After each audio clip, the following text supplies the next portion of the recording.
Ini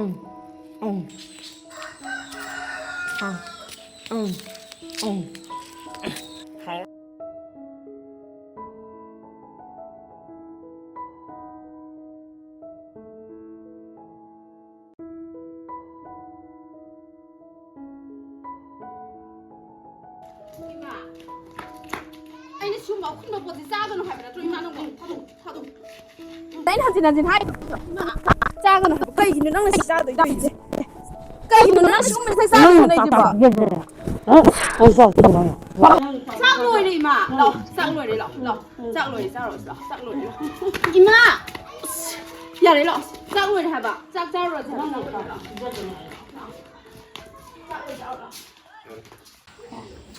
ai biết mà ima cái thiên sa lúc gì vậy imung sida angau being ga lai chale lai phang ga khang pote aduna ne nangon da ne onchan da ne chik ta na muk sabi ni aduna section na lai ramu ai yum sida nga ta ga lai ning dra bani angau bi sina ne kari no ngam ba gi men ma lam ta pote angau bi hai re da na aduna ima ne gya lam ta te aduna angau bi do chena ga dra aduna isa da ne onchan da na chikpi ga ni gyan ta na lai ramu ko ima ka thiên sa lu gi ge Sale, ima sale ko.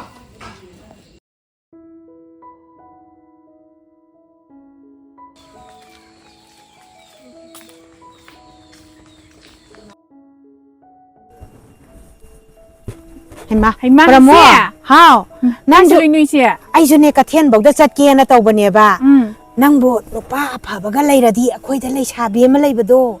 Adu da mayum pa na ba amta tawro ne akhoi da angau bi du maga ai je lai bam zabang khangdra bani mi nang bo adu da mayum pa na bani nupa pha ba ga lai ra di ne nang amata sila o hai ba nang bo isi akhoi ipam da su ne pakhang ani bam lai ade ta pisala ji se pha bu phara di ne yare nang na ne ama heta sila o adu na ne ai di ne angau bi du ga no ngam dai nu mi ta bong ne chena ba da ne ai je pura mui chena ga da thabak pu taw ga dra gya lam ta dra bani waram ni boi se asyang wai aduna ne angau bido aina amuk chena haudoi ni amadubu mayum pan gara dine changgera sigera mana thopa mai tawjarani aduna moido loi chakhara dine lamdo aigi oi haudoi ni aigi oi hauba haiba se nangi ju saruk yaudori mine pangano nangbo ne aduna ne nangju ne athupa matam da ne ado sila oko silagi se ai sine gigi taksalaga kaino silagi adu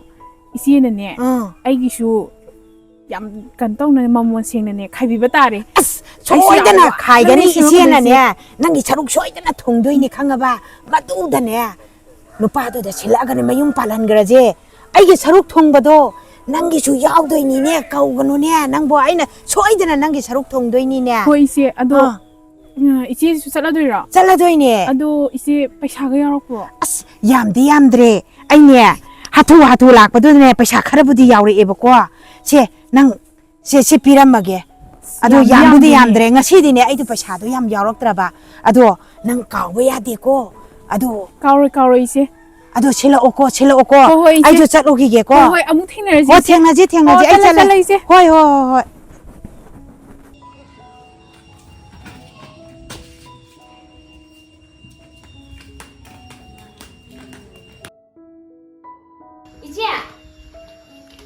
ngakpiyu ai sila ke ba kai do bu no nai ra mo hore ne idum jala ga imon dong ngang ni Isu ngawai ima do aja kram ne ai lak toi ni ko nang lai ram di ima je khra sena biram ga ni chak pizara ma bana troma chok bi do ma di chak sa di ka su chatam ni just lao ai nga pha bem yong ni ba la o si sidi ba ko ai ne hore long ga khon doi ni ko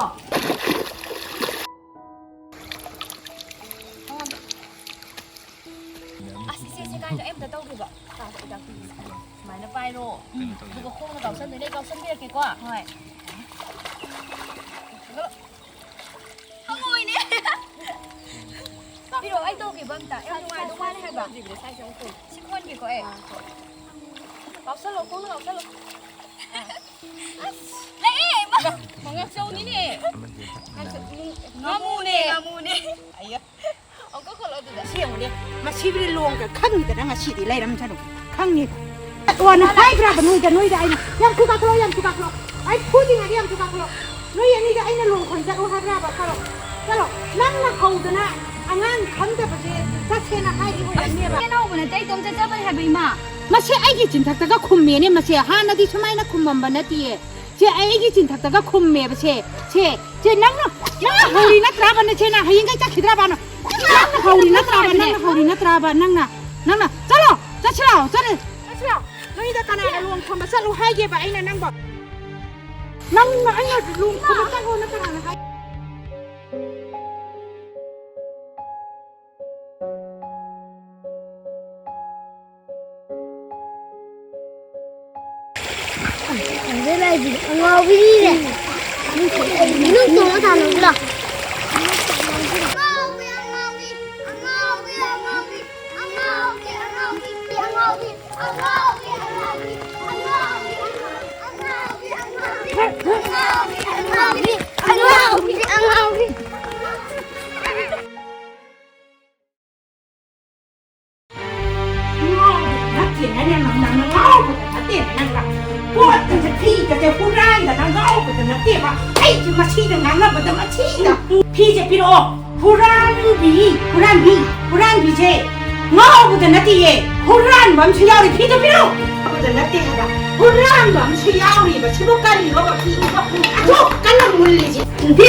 हुरालगा येपिसे उरेदना नंग उरेदना से सैदां बिसा नोइदे युमसिदा लैबिरगा no जपी घरो सैदां बिसा पेंजरा रे नोमजा इमानो वखन तादबना खंगदि तौ हुरान बिसिना ने अंगाव बिसिना पाइरुबा फिजे आइना ने इनबी गरो नते सैदां बिसा जपी घरो पेंजरा रे लैबिरनु आई नसचिंगो येमिंगदरे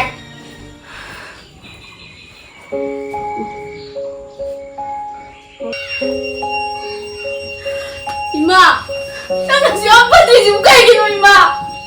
나는 지금 아빠들이 가이기로 이마. 나는 정말 이마를 내가 컨트롤하고 나는 아빠들이 가이기로 이마. 나는 많이 도우들이 너 이마 이제 아무나 시민을 울지러 이마. 나 자유인데 이마.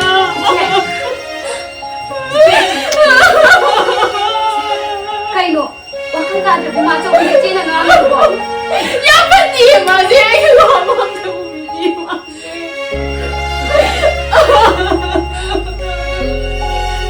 Ije ngalo tu ma chawbi sina khangam galwa.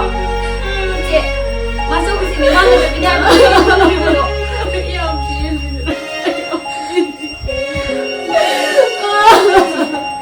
Ma chawbi imu sa sa. Se pabolo ba. Chena. Se. Ma chawbi lo.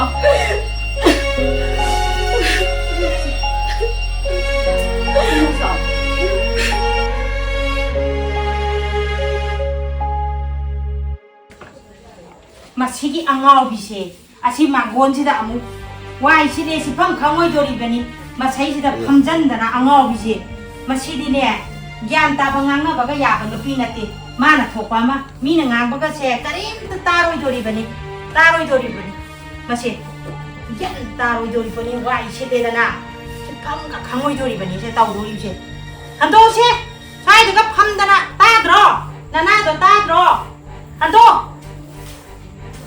करीनो ज्ञान तागिद्रपोनी करीनो तौरी दुबो नंगना थम्मी दुबो साइड फम्मु सोयाद्रो तारोइने मीना ngangbadaga nana do kaimta taroine तादबदंग अदुम लैनेबा मीना ngangbसे तारोइदोबनी ममी मना चे कोदो कोत्तना ने तारोइदोबनी ममी मना गसे ओइबेमा नमा दो खरा छेनौ पुसन गरो मसखि यमिंगदबना लोइरे पुसन गरो खाङेदरा पुसन गरो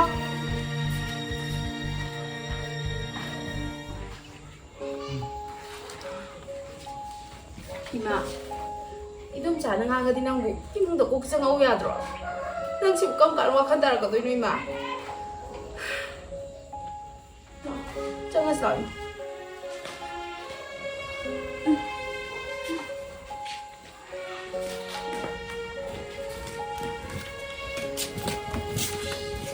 अदु नुपादो ꯀꯣꯟꯊꯣꯡꯗ ꯉꯥꯏ ꯂꯩꯔꯕ ꯅꯠꯇ꯭ꯔꯣ 이제 ꯉꯁꯥꯏꯗꯒꯤꯅꯦ ꯉꯥꯏꯔꯒꯅꯦ ꯂꯩꯔꯕꯅꯤ ꯊꯣꯡꯒꯥꯟꯗ ꯑꯗꯣ ꯅꯆꯥꯅꯨꯄꯤꯅꯕꯨ ꯌꯥꯕ ꯌꯥꯒꯗ꯭ꯔꯣ 이제 ꯑꯩ ꯇꯧꯒꯦ ꯌꯥꯔꯛꯇ꯭ꯔꯁꯨꯅꯦ ꯐꯥꯔꯒ ꯍꯦꯛꯇ ꯄꯤꯈ꯭ꯔ ꯂꯣꯏꯔꯦ ꯂꯣꯏꯔꯤꯁꯦ ꯄꯤꯈ꯭ꯔ ꯂꯣꯏꯔꯦ ꯑꯗꯣ ꯑꯩ ꯌꯥꯅꯕ ꯍꯥꯏꯒꯦ ꯑꯗꯣ ꯑꯁ ꯃꯁꯤ ꯁꯣꯏꯍꯟꯕ ꯌꯥꯗꯦꯀꯣ ꯑꯩ ꯀꯧꯒꯦ ꯑꯃꯨꯛꯅꯦ 이제 ꯑꯁ ꯑꯩꯅꯦ ꯃꯥꯏ ꯆꯣꯞꯇꯅꯅꯦ ꯑꯁ ꯑꯩꯅꯦ ꯑꯁ ꯌꯥꯗ꯭ꯔꯁꯨꯅꯦ ꯐꯥꯔꯒ ꯄꯤꯒꯦ ꯑꯩ ꯍꯥꯏꯒꯦꯕ ꯑꯩ ꯇꯧꯒꯦ ꯑꯩ ꯀꯧꯒꯦ ꯕꯦꯝꯃ ꯂꯥꯏꯖꯥ ꯑꯣ ꯂꯥꯏꯖꯥ ꯏꯟꯗꯣꯝꯆꯥꯅ ꯀꯧꯕꯁꯦ ꯅꯪꯕꯨ ꯇꯥꯕ꯭ꯔꯣ ꯇꯥꯔꯗꯤ ꯑꯝꯇ ꯊꯣꯛꯂꯛꯑꯣ ꯇꯥꯔꯦ ꯏꯗꯣꯝꯆꯥ 이제 ꯀꯩ ꯍꯥꯏꯒꯦ ꯏꯗꯣꯝꯆꯥ ꯂꯥꯎꯅꯦ ꯁꯤꯗ ꯏꯟꯗꯣꯝꯆꯥꯒ ꯋꯥꯔꯤ ꯑꯃ ꯁꯥꯟꯅꯁꯤ ꯂꯥꯎꯅꯦ ꯑꯣꯅꯦ ꯅꯨꯄꯥ ꯌꯥꯝ ꯐꯕ ꯑꯃ ꯂꯩꯔꯦꯕ 이자부네 누나 떠비가다봐 하영 라이브다 얌나 농아이가다봐 아도 아두다네 누파도나수 얌 밤자라봐 아도 얌 파이에봐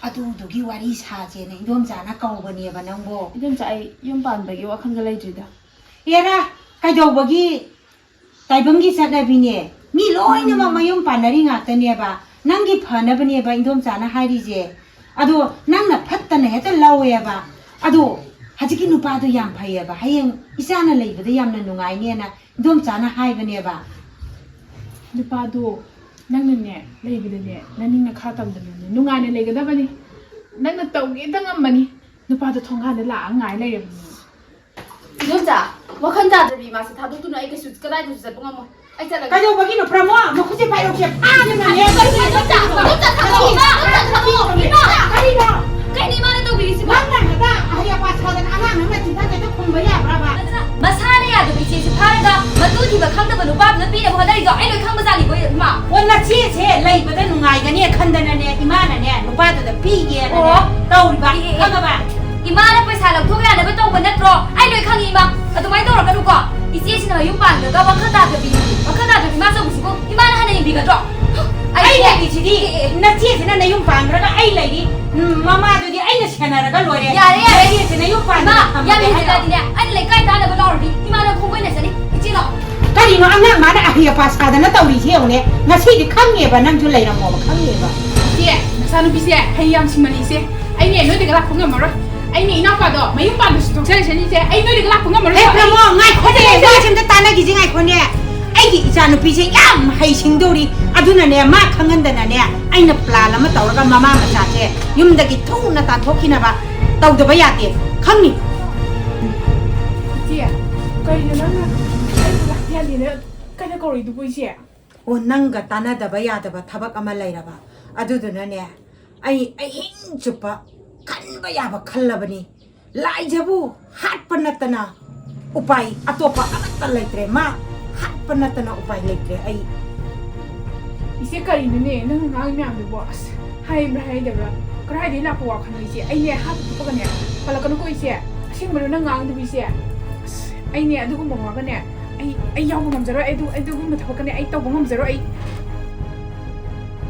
hataba yadabani ma hatpa natana ai atopa upai amatta laitre aduna ma hatpa je ai gi chap chaba arepani ꯆꯨꯝꯅ ꯍꯥꯏꯔꯒ ꯍꯪꯅꯕꯗ ꯃꯈꯜꯅꯤ ꯑꯁ ꯏꯆꯦ ꯑꯩꯅꯦ ꯑꯗꯨꯒꯨꯝꯕ ꯍꯥꯏꯕ ꯑꯇꯣꯞꯄꯒꯤ ꯋꯥꯗꯣ ꯑꯩ ꯌꯥꯎꯕꯁꯨ ꯉꯝꯖꯔꯣꯏ ꯑꯩ ꯉꯝꯃꯣꯏꯀꯣ ꯏꯆꯦ nakhoi kana mata yaudраbasu laijibu aina soidana hatkani mabu halaga makhoi gi hingwan samban singse yolaba matungda aigi toliba sel singa se singdaba yadabani mabu hatpa haibase aigi di lengdraba wasakni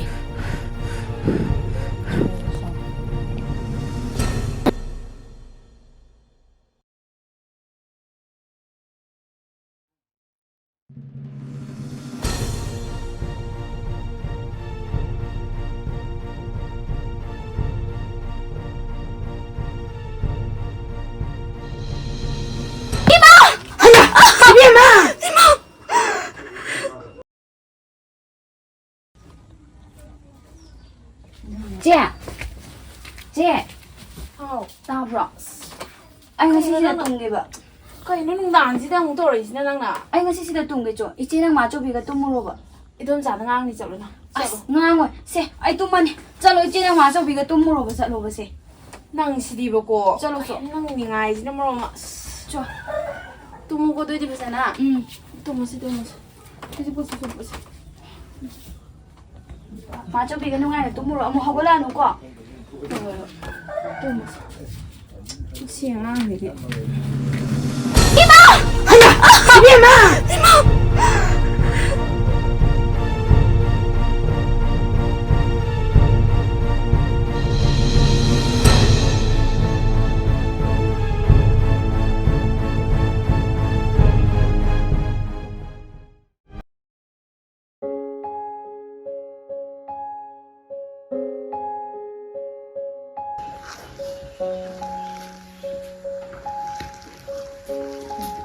Bema, imana sa gore, sa cara sila o bema. Kay doro gi bema nangbo. Imana wa kan tien badagi. Ni sa chi Chanu khalaga isa do na awa batar. Lawar ni mai ma sa cara sila. Nang si di ay. Cho.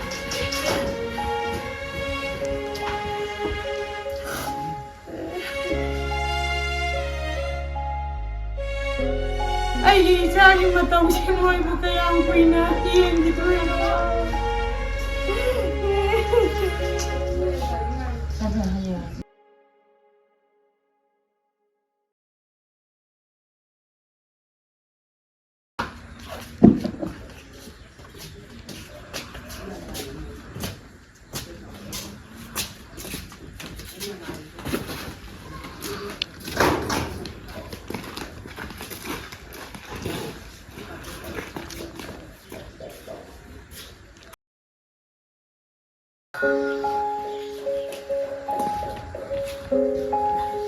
Now. Ano wakal ta da na yo kanina. Yung sida. Sige mo sige mo dan. Ano wakal ta da na yo kanina. Sige yung sida lay ba pa. Imaga ida. Isa thalo to na ka.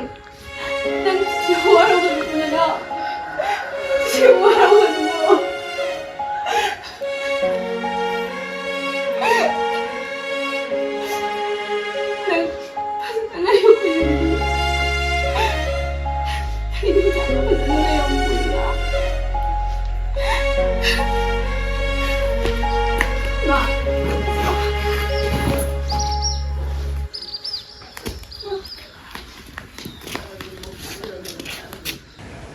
Isi. Nana, nakasitaw na bro. Nakasitaw na bro na hayo. Ikaw di ije. Ito ka tayo. Tayo ko tayo. Wakal tayo ni maso ko. Ije na sila pa da. Why ko? Kung iba tingko. Ay di ako imana su. Sa luay na. Ay na, ako bigay sa gulong kiba ni ije.